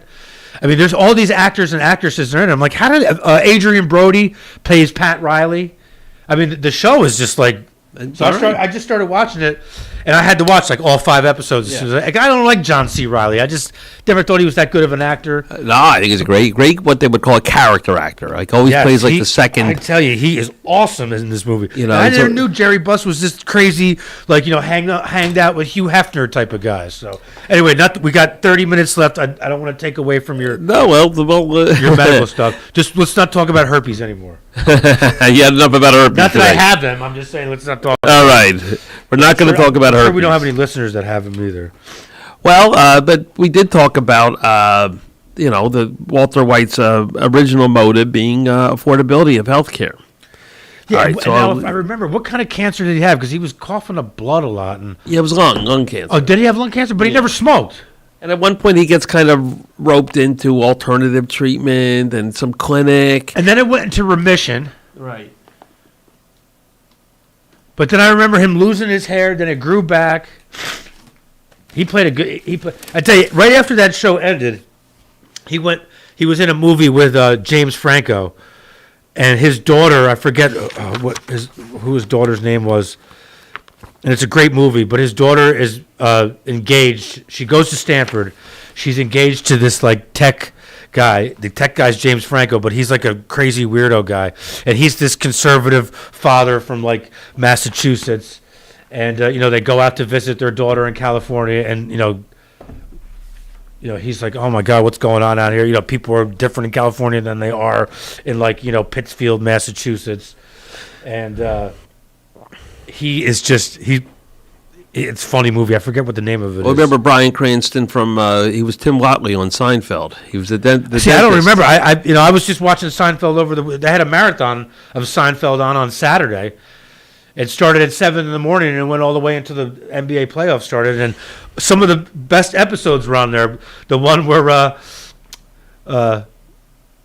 George's dad, Ben, Jerry Stiller brings in all his clothes down to the store or whatever, or the used clothes, and Kramer Kramer ends up going to this used store and ends up buying all of them, and then he comes over for dinner and he's got all of them. He's like, "How'd you get my jacket?" He's like, "I bought it at the used thrift store," and then George is the one that he's like, "Oh, I got all my parents' clothes out of the house or whatever." He's like, He's like, "I thought you guys were moving to Florida." It's just funny. Then the one with the Bubble Boy is on. That's hilarious. Yeah, that's funny one too. By the way, they're traveling upstate, so they're probably the Bubble Boy will probably live in a town not far from here. Well, yeah. Remember when he goes into the thing? Yeah, they go into the diner or whatever. They're like, "I heard someone just assaulted the Bubble Boy." Oh my God, it's funny as hell. That's a good episode. And then the other one where they're standing on line to go to the theater, where the guy's dressed up like a mime or whatever. He's got the paint on his face. That's the episode where they're going to the opera. Oh, they're going to the opera, and they didn't want to sit next to the guy. He's like, remember George sold his ticket for like $1,000 or whatever. They're going to see Pagliacci. Yeah, At the time, Elaine's dating this crazy guy. Yeah. Remember Crazy Joe DeBola. All the pictures of her on the wall at his apartment. Yeah, and she's like, "I gotta go," and he's like, "You're not going anywhere." So okay. So since we're talking about the cost of health care. I started the show by talking about my mother in the nursing home, and I got a statement from Medicare regarding how much her nursing home physician gets to care for her. Now, by the way, this is kind of a big topic because a lot of people in nursing homes wind up in the hospital, and then that causes costs to go ever higher. So if we have to do something to kind of fix that formula. If we were able to incentivize the care a little bit more in the nursing home setting, maybe patients would not have to ultimately require ER visits and then admissions. I don't want it to. I think the care is fabulous. So I didn't. But they don't cover the whole thing. Well, for example, one follow-up visit that he got, Medicare pays $75. For a visit, and it might sound like a lot of money, but it kind of isn't. I mean, if you're in around at least 50% is overhead, and then so basically the doctor's probably getting about $25, for that visit, to take home. But you see 30 patients a day. About 30, but yeah, I can see about 20 to 25. Right, but I mean, on an average, like when you come in to see me, maybe because I'm healthy, we talk for 15 or 20 minutes, and then you got other people waiting in other rooms down the hall. I mean, obviously the Nuvance is trying to make money. Right. There's 3 other doctors there besides you, and then you have where Dr. Costley is. Scott is that's the whole fraternity where they're delivering baby. Costley's on the same side with me, but then we have a OBGYN. Right. The OBGYN is over there, and now I see that you guys have a little mini emergency care there next to Save-On. Is that an emergency room or what is that? Like a ready care up at the mall? Yeah. Yeah. No, not the mall. The one in the plaza. What is that? That's right next to is the glass. There's you guys are in on the corner, and then right down to the left, to the right of that, it looks like there's another. What is that? In our office, there's the primary care wing, and then there's the OBGYN okay, so that's wing. the one that's next to Save-On has nothing to do with you guys? It says Ready Care on it. Well, then that's news to me. I haven't even noticed it yet. Right in our mall? Right next to your building. You know what? There's Arch Care, which is kind of a home health care system. Okay, but that has nothing to do with Nuvance? No, we do run a urgent care up at the mall. Right. No, I've seen that. That's where I go see Dr. David, and that's where I go. Now that's the only place I'm going for my blood work. Well, anyway, it's all about resources and Medicare. When I first started to do the show, we started to talk about the business of healthcare, and I would say it's a volume-based business. And that's one of the things we're trying to figure this out, because there's talk saying, well, maybe we should stop measuring volume. We should try to measure quality. Not just how much you're doing, but how well you're doing it. And maybe that will help control cost. The problem with that is it's hard to measure quality. How do you measure quality? Every patient's different. You're going to measure outcomes. Well, maybe Dr. A has sicker patients to start with than Dr. B. Yeah. You hold him. Maybe he practices in an underserved area, which is this doctor is practicing in Scarsdale or something. Right. Now, so there's so many variables that make it hard to measure. When you chose to send your mother to Woodland Ponds, was there not an opening at Tenbrook, or did you think Woodland was better, or is one different? She was living in Woodland to begin with. Woodland was, when it first was created, the idea was to kind of have 3 centers, and potentially, if necessary, someone could, because people get older, and they start up at independent living. Then, depending on the scenario, they might have to go to assisted living, and ultimately even to skilled nursing, which is basically the nursing home part of it. Right. Then she had an acute illness. Tenbrook Ponds is not cheap, no, and that's another problem, is the cost of this. And, Tenbrook. Before my grandmother, Harry's wife Jo, when she was in there, and maybe I shouldn't be talking about this, but obviously she had quite a bit of money when she went in there, and they were lucky enough to get her a bed, but she had to pay for it in her first 8 to 10 years. She lived in Tenbrook for almost 13 years, I think. Wow! But until she ran out of money, she had to pay for it on her own, and it wasn't cheap. I mean, it was like $8,000 to $10,000 a month. Yeah, but she was also in a different wing. She was very sick. Some issues up there, and just But I tell you, and then my other grandmother was there. They both liked it there. They were both very happy there, and they're constantly a nurse or someone coming in. Hey, how you doing, Mrs. Fitzgerald? Oh, what can I do for you? Brought their food. The people that were around, the people that they lived with, like the one that my grandmother shared a room. She was nice. Her name was Ardith. And the nurses were nice, and it was a nice place. I mean, they always had something going on. Someone was playing the piano. There were game nights. Yeah. I mean, the people that were there, my grandmothers seemed to enjoy it. I mean, obviously you're in a nursing home and this is your last stop before you go to see the big guy in the sky, but they seem to be having every time you would go see them, they seem to be having a good time, or at least as good as the time that you can have when you're at that stage in your life. So. No, it's big. It's a lot of money. It's big business. But you want your loved ones to be having a good time. Obviously they're not thrilled about being in a nursing home. So right. There's the New York, this is so complicated, but New York State wants you to basically spend your own money before New York State starts to spend your money. So if you own a home, for example, the home needs to be sold, and the resources from the sale need to go into your care. That has led to a whole kind of cottage industry of estate planning. So if someone is proactive, they can meet with an estate planner, have the house basically signed over to the kids. So when it's time for that person to go into the nursing home, they don't own the house anymore. The problem with that is who does that? That's usually already middle class, upper middle class, even more affluent people. Other people who probably are unable to take advantage of that, and I have a lot of patients like that. They wind up in a nursing home, and they so it's just a complicated system, and people find a way to beat the system. It is, and it's expensive. And by the way, nursing homes are hard places to work, very tightly regulated. It's tough work, okay? It's tough work to begin with. You're dealing with elderly, sick people, dying people with very low quality of life. The pay is not great for these people who work at the nursing homes. Aides and LPNs, the pay needs to be better. They're very much the subject of criticism, whether it comes from administration or from families like to visit and then kind of start issues. The typical story is someone who hasn't visited grandma in a while, or they're coming from, Long Island for the weekend. And what they see is a person who's kind of gotten older and more weak and more feeble, and it's upsetting to them. So what do? They immediately start to kind of take it out on the people who are providing the care. And that's very hard as well. They're held to a very high standard, very closely regulated. Bad things happen, by the way. Elderly people get out of bed, they fall, they break their hips. That's a reportable event. That's a big deal in healthcare. How come this person fell and broke a hip? Something must have been done wrong.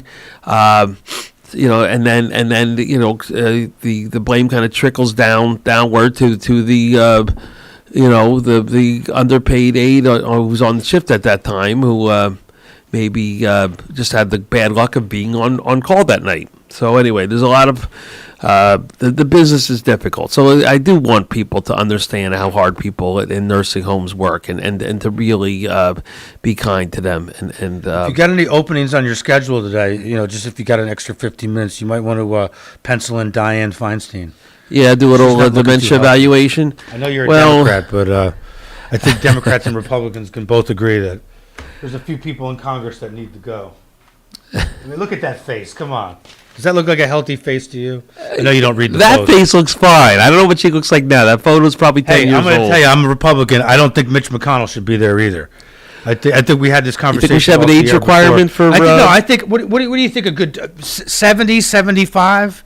I mean, Judge Don Williams, who hosts every other Thursday, he was 67 or 66. They wouldn't let him run. Well, they would let him run for another term, but when you become an Ulster County Court judge, it's a 10-year position when you get elected.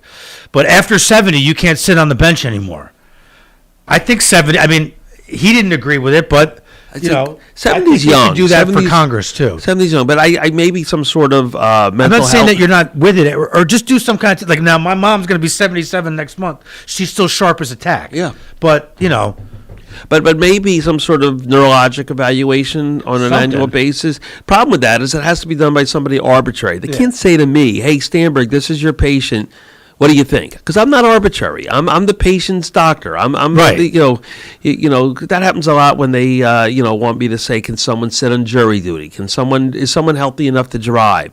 I feel like I'm not arbitrary. Right. And I don't think it's fair to be. I have enough work to do. The fact that right. that I kind of get pushed. Oh, we got a call. Those decisions.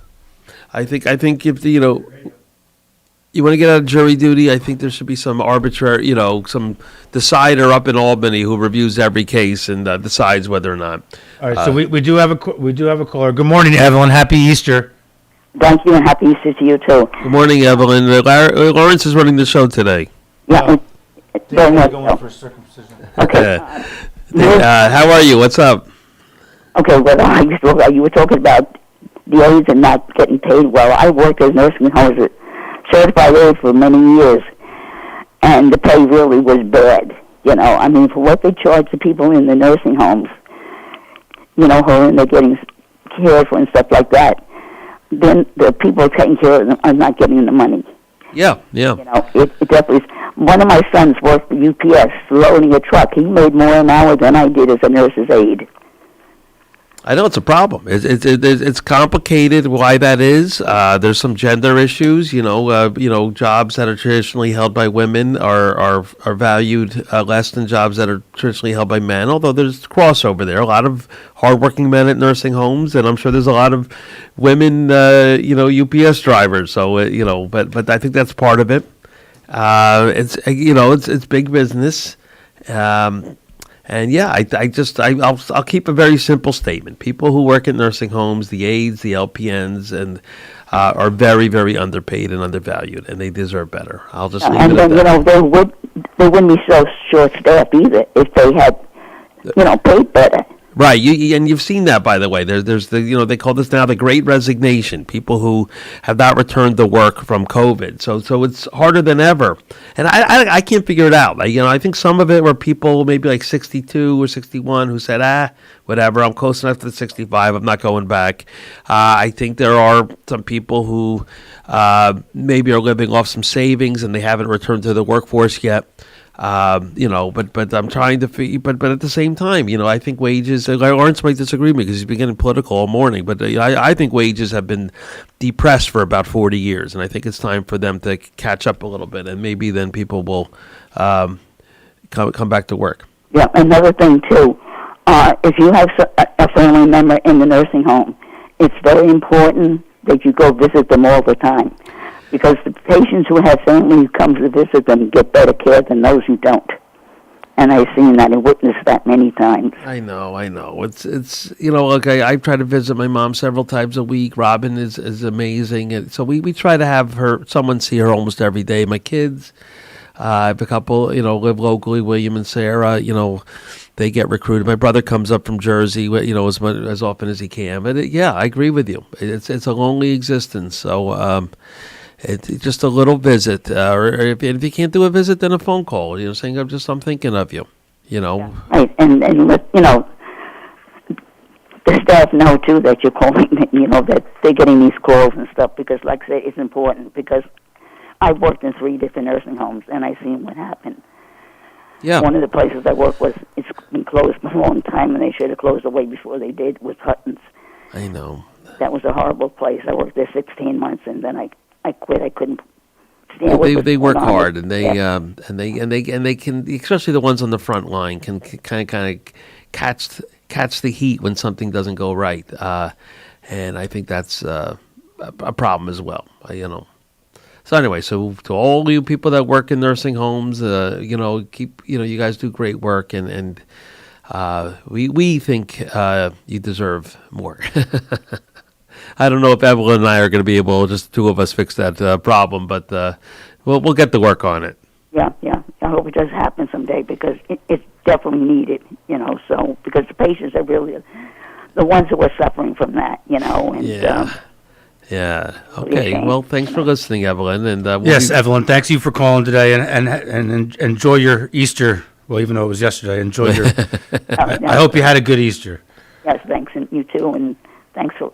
All right, really thanks, Evelyn. Yeah, no worries. We'll talk to you soon. Yeah, okay. All right, take care. It's funny that she said Hutton Nursing Home. I actually worked there for I worked in the kitchen, but I was a dietary aide. But back then we had to wear the hairnets, the whole outfit. Yeah. But basically, I just worked in the kitchen. It was a good job, and the hours were good because I was off. I went to work at 6 a.m, and I was off at 2 p.m, and it paid good. But Hutton Nursing Home closed a short time after, and now it's a health pavilion. And isn't that where Robin works? Well, not anymore. Yeah. She did work there. So that's Medical Associates of the Hudson Valley. It's a big practice in that building. And then there's also Pine Grove, which is a psychiatric facility. Right. I think there's some other things in that building, but yeah. So wait, it's not a facility where people live. It's just you go there. It's a medical office, and it's basically right. Nobody lives in that building anymore. Right. No, that used to be a nursing home with, people used. It was interesting. I had no idea that Evelyn worked there, though. That's crazy. Well, So nursing homes are complicated, and now is Golden Hill is that still up there? Golden Hill is still up there.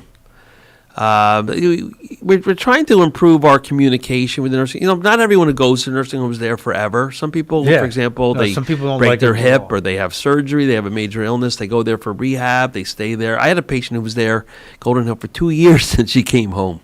Wow. And she seems to be doing okay. But again, we're trying to improve our communication because it's complicated. If I'm going to She was there, and then now she's home. Yeah. And I don't always get a heads up that they're home now, and you need to know their meds. Oh, that's what you mean by communication. I got you. So we sometimes just out of blue, the patient starts calling. I need this, I need that, and I thought you were in the right. Yeah, the nursing home. What do you mean? Where are you now? Oh, I'm home. You went home. So that's something we need to improve. Now, what do they try? They think that they're better, so they try to free up a bed and get them out of there.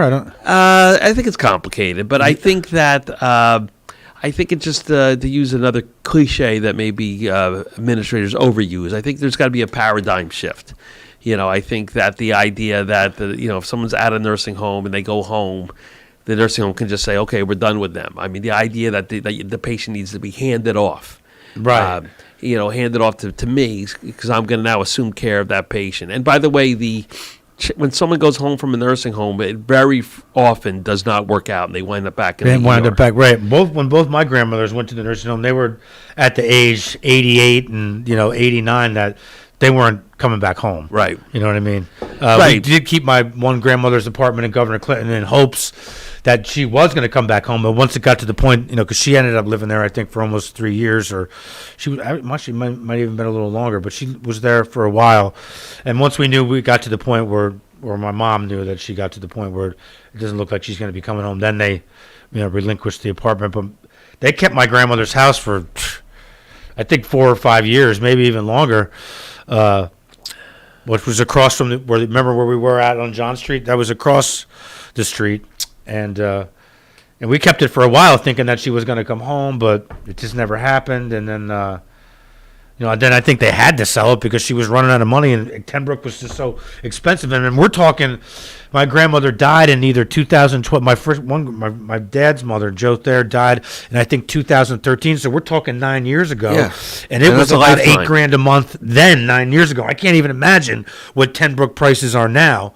Probably 50% higher. Yeah, I could just pull the number out of the air. Probably about $12,000 a year.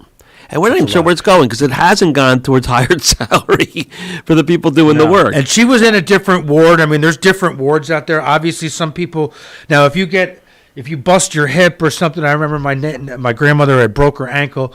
She had to go out there for rehab for 3 weeks. There's different rehab wings. You go out there for rehab. You come home after that's over because she was young when she busted her. And that's what I was talking ankle. about, rehab. Right, so she went out there, did her rehabilitation, all her walking, and when she was better enough to go home, they sent her home. She actually loved it there. She's like, I didn't want to leave. I'm like, she liked being in her apartment and all that, but they wait on you hand and foot, and the food wasn't that bad at Tenbrook. No. I remember, they had you go into that big room where you walk in. I'm like, this isn't too bad, is it? I mean, obviously it's a senior citizen residence, but I was like. When she's like, I don't want to eat the food. I remember me and my dad picking at it. I'm like, this stuff ain't too bad.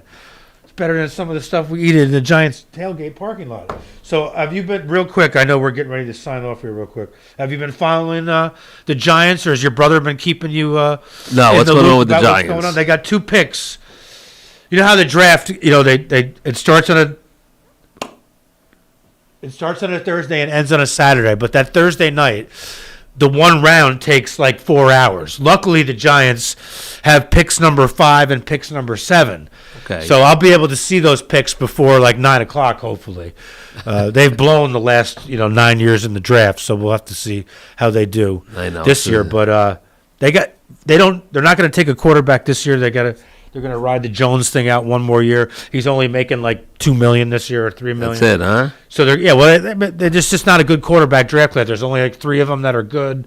One of them they project to be okay, but they're saying next year is going to be a good quarterback class, and that's when they'll have to go out and get another one, or maybe they'll make a trade. I don't know, but I was just wondering if I know your brother's a diehard No, fan. I'll ask him if he follows it. He's been very busy. He lives in Jersey, so he should be eating, breathing, and sleeping the Giants. He's been, he came on as a guest a couple months ago. He has a new job, new business, and he's working very, very hard. It's and I kind of, it's. We'll have to get him back on the radio again. Yeah, well, he has been calling in, but and then with a lot of time with our both of our parents are ailing, and so that takes time as well. Although my father lives with my stepmother, and so she does a great job of taking care of him, I do want to just quickly mention COVID in the last few minutes we have. It's out there. People are getting sick with COVID. The good news to my review is that they don't seem to be that sick. That's the good news. We don't really know why. Maybe it's unfortunately we haven't seen the aftermath yet. Remember, the surge in bad cases tends to be about 2-3 weeks after the surge in cases. Maybe there's immunity from people who got vaccinated. I think there is. Okay, I know. So I would still advocate for people to get vaccinated. And by the way, second boosters, we have treatment now called Paxlovid. I prescribed it a couple times over the weekend. So I just want people to continue to be vigilant if they have symptoms, and also be careful and follow recommendations. They tell me my boosters never even worked, that I need to go get more, or that because I got Johnson & Johnson because that's what they were handing out that day. They say, it's not strong enough, so I went back and got the booster in December. Oh, you're going to need another one in 2 months. For all you people out there that, you do what you want. It's your body, but I'm not getting another freaking shot. Okay, I'll do what we do. You give me my annual flu shot every year like you've been doing for the last 10 years. And I'm going to take that because the flu is serious, but I'm not going back to get another jab, to get another booster. Every time I went and got a vaccine for COVID, I've been sick as hell. Okay, I was one time. It wasn't when I got the booster in December. I wasn't that sick, but I was pretty messed up for a couple hours. When I got the original vaccine back in April of 2021, like a little over a year ago, I woke up in the middle of the night and was deadly sick, but. You told me, that's just the vaccine doing its work. Okay, fine. Well, it is but true. I've flown 18 times since COVID in the last 20 years, and I've definitely been next to someone that's had it. I've had kids coughing on me. I mean, because they don't have to wear masks on the plane, and I don't know. If I were on the plane, I would wear a mask. No, you have to still wear them on an airplane, but I don't know, man. Anyway, I went to 10 Giant games last year in 3 different cities. Well. I've been to a Knicks Heat game just a couple months ago. I'm glad you've been okay. Robin and I, we got sick in January, so it did take us down. So I would recommend people get the second booster. But Lawrence and I will revisit. I'm not a doctor, so don't listen to me. But don't listen to him. Yeah. Pay no attention to the man behind the glass. Yeah.